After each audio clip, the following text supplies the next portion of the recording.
Let me start off by saying that most people have already heard about jinns, believe me when I say this, but they do exist. This true story is about how my friend and I encountered a jinn. It was 6:30 p.m. and we were at my friend's house, playing a little bit of PS3 and stuffing ourselves with crisps. My friend, Robin, decided to go get something to drink. I paused the game using his controller, and waited while telling him to hurry up at the same time. Filling his glass up with tap water, he noticed a tapping noise on the window in front of the sink. He lifted the blinds, but it was just a wall. He came back, and sat down next to me.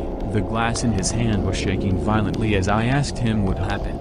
Nothing at all, he said. He put the glass slowly onto the floor while I watched, wondering why he was acting in such a way. We continued playing, but he was completely silent and didn't talk about anything throughout. I had to know why he was so silent, and I was just about to ask him again, when we heard the same tapping noise. This time it was coming from the door. The tapping became banging that was constant. I was reluctant to find out what was going on, so I asked Robin. He just sat there, saying, "That was it."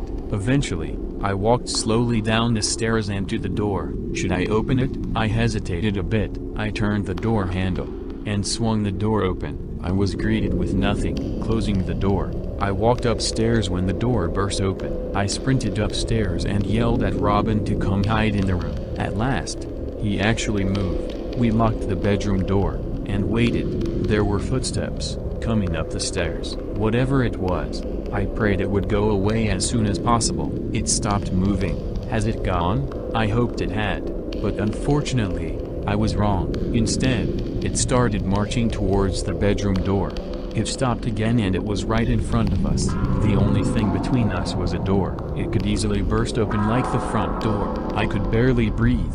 The fear and pressure were getting to me. It knocked only once. Then I could hear it turning the handle. It was no use. The door was locked. It started banging at the door, over and over.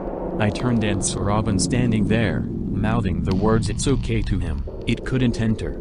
Or, I think it wouldn't. There was no noise except the humming from electricity. Footsteps broke the silence. This time it was directly behind me. Robin collapsed onto the floor, and I turned at the noise. My intentions were to help him, but I was too shocked. He was squirming on the floor, me, staring at him as he spoke, but in a deeper voice than usual. It was another language, one which I could not understand. He started to scream at the top of his lungs, almost deafening my hearing. I unlocked the door and burst out of the room, leaving Robin inside. I could still hear him scream painfully, even after I left the house. I decided to walk home, attempting to forget the accident that happened that night. I've tried to forget what happened, but I don't ever think I will ever forget what happened that day. Before I finish, I'd just like to advise you to never try to contact a jinn in any way, shape or form. They are very dangerous and you will regret it.